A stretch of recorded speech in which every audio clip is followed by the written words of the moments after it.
কিয়ামতের ওই কঠিন ময়দানে 7 শ্রেণীর ব্যক্তিকে রব্বুল আলামিন তার আরশের নিচে ছায়া দিবেন। তার মধ্যে প্রথম শ্রেণীর ব্যক্তি হলো ইমামুন আদিল। ইমামুন আদিল, ন্যায়পরায়ণ শাসক।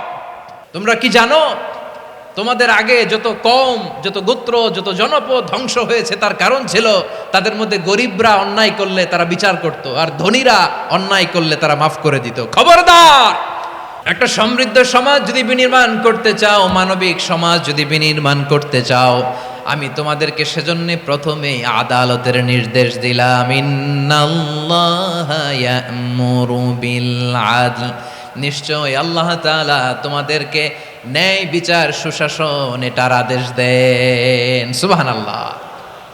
আদাল, ন্যায় বিচারের আদেশ আল্লাহ তাআলা কোরআনের বিভিন্ন আয়াতে দিয়েছেন। আল্লাহ তাআলা বলছেন, ইন্নাল্লাহা ইয়া'মুরুকুম আন তুআদ্দুল আমানাতি ইলা আহলিহা ওয়া ইযা হাকামতুম বাইনান নাসি আন তাহকুমু বিল আদল ইন্নাল্লাহা নি'ম্মা ইয়া'iযুকুম বিহি ইন্নাল্লাহা কানা সামিআন বাসীরা। আল্লাহ আদেশ দিচ্ছেন, যে ব্যক্তি আমানতের হকদার তার হাতে তোমরা আমানত পৌঁছে দাও, আর যখন তোমরা বিচার কার্য করবে, বিচার ফয়সালা করবে, আদালতের সাথে করো। সুবহানাল্লাহ বলেন। ওয়া ইযা হাকামতুম বাইনান নাসি আন তাহকুমু বিল আদল, আদালতের সাথে করবা। আল্লাহ তাআলা বলেন, যারা জাজ হবে, বিচারক হবে, তাদের যদি বাদী বিবাদীর কারোর সাথে শত্রুতা থাকে, কারোর সাথে যদি কোনো ধরনের রেষারেষি থাকে, আল্লাহ বলেন বিচার কার্য করতে যে ওই শত্রুতা রেষারেষির কারণে আদালতের বাইরে যে অবিচার করে বিচার করো না। ওয়ালা ইয়াজরিমান্নাকুম শানাআনু কওমিন আলা আল্লা তা'দিলু ই'দিলু হুয়া আকরাবু লিত্তাকওয়া ওয়াত্তাকুল্লাহা ইন্নাল্লাহা খাবীরুম বিমা তা'মালুন। খবরদার, কোন জাতির প্রতি, কোন গোষ্ঠীর প্রতি, কোন গোত্রের প্রতি আক্রোশ যেন তোমাদেরকে ন্যায় বিচার থেকে দূরে সরিয়ে না দেয়, বরং আমি আল্লাহর আদেশ হলো ই'দিলু, তোমরা আদল করো, ন্যায় বিচার করো, সুবিচার করো, সুশাসন প্রতিষ্ঠা করো।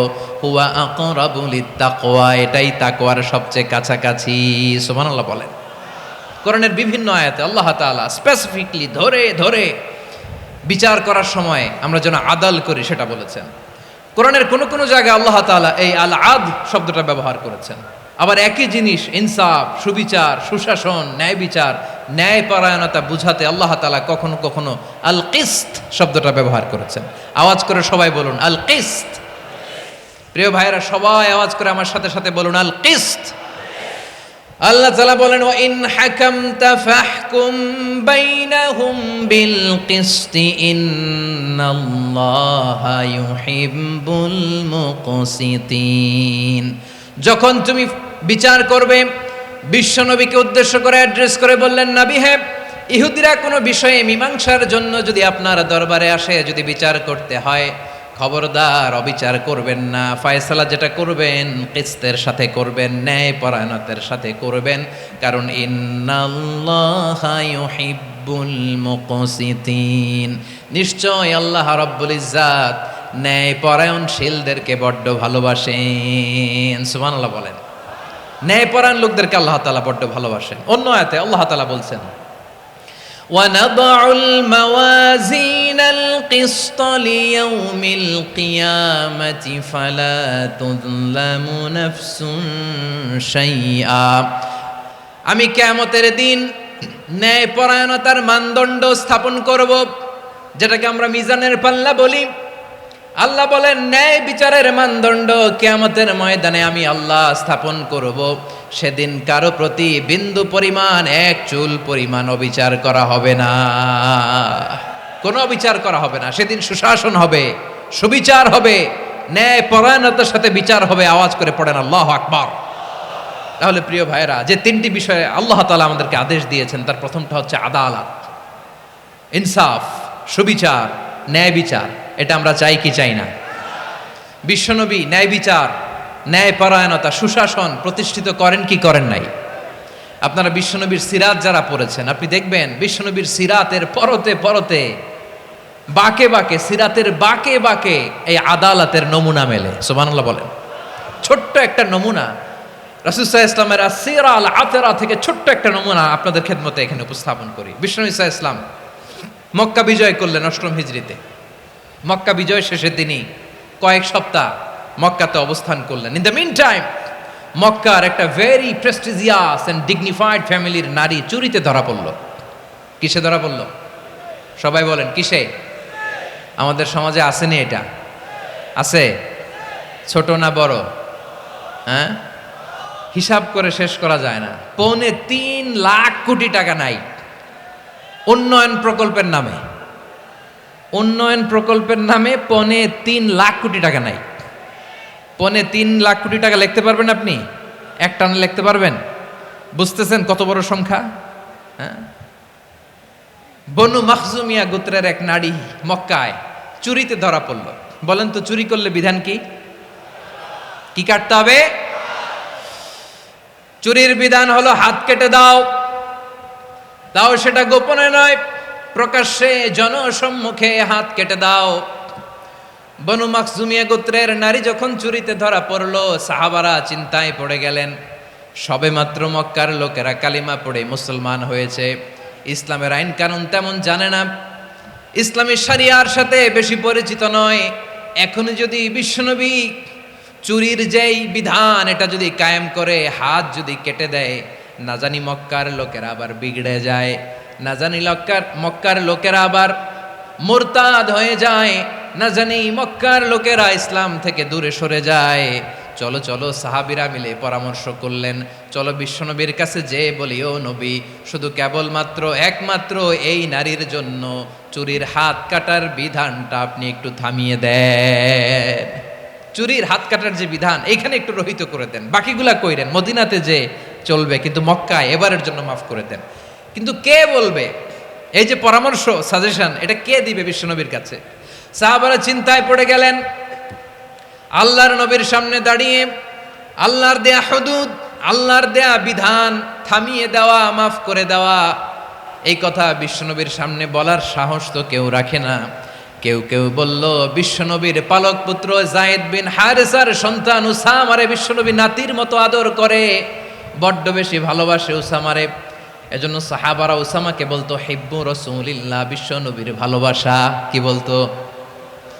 সাহাবীরা বললেন, বিশ্বনবীর ভালোবাসা হিব্বু রাসূলিল্লাহ, উসামারে পাঠাও। উসামারে বিশ্বনবী নাতির মতো স্নেহ করে, মায়া করে, ভালোবাসে। আমরা পারবো না, উসামা পারবে। সবাই মিলে ফুলিয়ে ফুসিয়ে ওসামাকে, ছোট্ট ওসামাকে রাজি করালো। ওসামা, এমন এমন কথা যে তুমি বিশ্বনবীর কাছে বলতে হবে, পারবা নাকি? ওসামা বলে, পারবো। সাইয়েদনা ওসামা রাদিয়াল্লাহু তাআলা আনহু তরুণ সাহাবী বিশ্বনবীর কাছে গেলেন, যে বললেন, নবী, বনু মাখজুমিয়া গোত্রের এক নারী চুরিতে ধরা পড়েছে, এবারের জন্য কি এই মহিলাটারে মাফ করে দিলে হয় না? এবারের জন্য একটু ক্ষমা করা যায় না নবী? বিশ্বনবী বলেন, আতাশফাউ ফি হাদ্দিম মিন হুদুদিল্লাহ, তোমার এত বড় সাহস উসামা, তুমি আল্লাহর হাত, আল্লাহর দেয়া বিধান, এটার ব্যাপারে সুপারিশ করতে এসেছো? তোমরা কি জানো তোমাদের আগে যত কওম, যত গোত্র, যত জনপদ ধ্বংস হয়েছে তার কারণ ছিল তাদের মধ্যে গরিবরা অন্যায় করলে তারা বিচার করত, আর ধনীরা অন্যায় করলে তারা মাফ করে দিত। খবরদার! ওয়া আইমুল্লাহ লাউ আন্না ফাতিমাতা বিনতি মুহাম্মাদিন সারাকাত লাকাতা মুহাম্মাদুন ইয়াদাহা। বিশ্বনবী বললেন, ওরে ওসামা, বানু মাখজুমিয়ার ওই প্রেস্টিজিয়াস এন্ড ডিগনিফাইড ফ্যামিলির মেয়ে তো দূর কি বাত, অনেক দূরের কথা। জেনে রেখো ওসামা, আমার কলিজার টুকরা, নয়নের পুটুলি ফাতেমাও যদি মক্কার জমিনে আজকে এই চুরির দায়ে ধরা পড়তো, আমি বিশ্বনবী মুহাম্মাদুর রাসূলুল্লাহ ধরে ফাতেমার ডান হাতটা কেটে দিতে এক বিলম্ব দেরি করতাম না। ইন্নাল্লাহা ইয়া'মুরু বিল আদল, আমাদেরকে জাস্টিস শিখায় পশ্চিমারা, আমাদেরকে ইনসাফ শিখায়, আমাদেরকে সুশাসন শিখায়। আর ইনসাফ, সুশাসন, ন্যায় বিচার, সুবিচার, জাস্টিস কারে বলে বিশ্বনবীর বায়োগ্রাফি থেকে জেনে নাও। এই ছিল বিষ্ণু ইসা ইসলামের আদালতের নমুনা। আপনি যদি সাইয়েদনা ওমরে ফারুকের জীবনের দিকে তাকান, এমন কঠোর, এমন বীর সেনানী ছিলেন। সাইয়েদনা ওমরে ফারুক যদি রাস্তার এই মাথা দিয়ে হাঁটা শুরু করতেন, শয়তান ওমরে ফারুককে দেখলে ওই রাস্তা রেখে দিয়ে অন্য রাস্তা দিয়ে হাঁটতো। সুবহানাল্লাহ। ওমরে ফারুক রাদিয়াল্লাহু তাআলা আনহু কি পার্সোনালিটি ছিল, কি পার্সোনালিটি। আমাদের এলাকায় ছোট বাচ্চারা রাতে ভাত খেতে চায় না, আমার মেয়েটাও খেতে চায় না। এই এটা দিব ওইটা দিব, আজকে মাহফিলে আসার সময় বলে দিছে লিস্ট করে এটা এটা আনতে হবে। তো ছোট্ট বাচ্চাদের অনেক বায়না থাকে, ওরা রাতে খেতে চায় না। তো মায়েরা বিভিন্ন ভয় দেখায়, এই বাঘ আসবে খাও, এই ভূত আসবে খাও। আপনারা কি বলেন চট্টগ্রামে? কি আসবে? হ্যাঁ, ভূত ভূত ভূত আসবে, বাঘ আসবে, খাও খাও খাও, তাড়াতাড়ি খাও। তো বাচ্চারা এগুলো শুনে ভয়ে খেতে শুরু করে। মদিনার জমিনেও একই ঘটনা ঘটতো। মদিনার ছোট্ট ছোট্ট সোনামণিরা খেতে চাইতো না। তো মায়েরা বলতো, হা হুয়া ইয়াতি উমর, হা হুয়া ইয়াতি উমর, ওই যে উমর আসতেছে উমর। ওমরে ফারুকের কথা শুনলেই বাচ্চারা একেবারে ঠান্ডা। সুবহানাল্লাহ পড়বেন না? প্রভু তুমি বলেছ রাসূল দেবে না, বলনি দেবে না ওমর, বলনি দেবে না হামজা তারিক, খালিদ বিজয় সমর। প্রভু তুমি বলেছ রাসূল দেবে না, বলনি দেবে না ওমর, বলনি দেবে না হামজা তারিক, খালিদ বিজয় সমর। প্রভু তুমি বলেছ রাসূল দেবে না। আল্লাহু আকবার। ওমরে ফারুক রাদিয়াল্লাহু তাআলা আনহু, ওনার কথা শুনলে গায়ের মধ্যে গুজবাম হয়, গায়ের পশমগুলো দাঁড়িয়ে যায়। সুবহানাল্লাহ বলেন। কি পার্সোনালিটি ছিল, কি ব্যক্তিত্ব ছিল। মুনাফিকরা ওমরে ফারুককে জমের মতো ভয় পেতেন। শয়তান, খুদ শয়তান এই রাস্তা দিয়ে আসলে শয়তান অন্য রাস্তা দিয়ে হাঁটতো। ওমরে ফারুক রাদিয়াল্লাহু তাআলা আনহুর জীবনে যদি দেখেন, তাহলে সেখানে আপনি আদালতের, ইনসাফের, সুশাসনের, জাস্টিসের নমুনা দেখতে পাবেন। কয়টা শুনবেন? সাইয়েদনা ওমরে ফারুকের রাদিয়াল্লাহু তাআলা আনহুর সন্তান আব্দুর রহমান মিশরে মদ খেয়ে মদ্যপ অবস্থায় ধরা পড়েছে। মদ খাওয়ার কারণে, মদ যদি কেউ পান করে আর যদি প্রমাণিত হয়, তার বিচার হলো 80 বেত। আওয়াজ করে বলেন কয় বেত? বাংলাদেশেও তো এই আইন আছে নাকি? বাংলাদেশে আছে? হ্যাঁ, মদ খাইলে 80 বেত, এই আইন বাংলাদেশে চালু হোক। আমরা চাই কি চাই না? চাই সবাই। এজন্যই তো ইসলাম ভাল লাগে না। ইসলামকে ভাল লাগে না।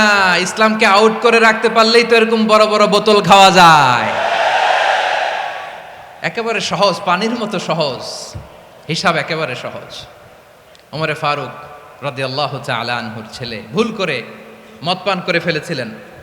আব্দুর রহমান, ঘটনা ঘটেছে মিশরে। মিশরের গভর্নর তখন আমর ইবনুল আস রাদিয়াল্লাহু তাআলা আনহু।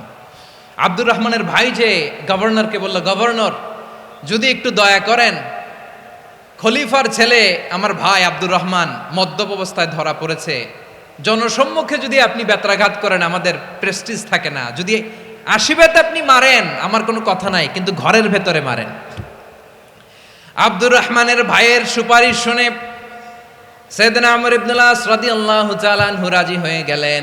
ঘরের ভেতরে লোকচক্ষুর আড়ালে 80 বেত তিনি মানলেন।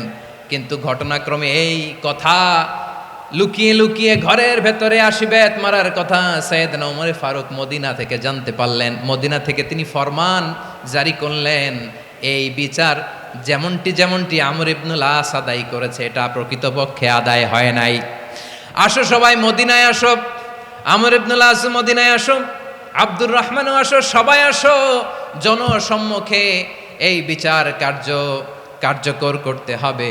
সাইয়েদনা ওমরে ফারুক মসজিদে নববীর পিলারের মধ্যে নিজের ছেলেকে বাঁধলেন, আবার জনসম্মুখে 80টা বেত তার গায়ের মধ্যে মারলেন। মাজমুয়ে ফাতাওয়া ইবনে তাইমিয়া রাহিমাহুল্লাহ উনি এটা নকল করেছেন।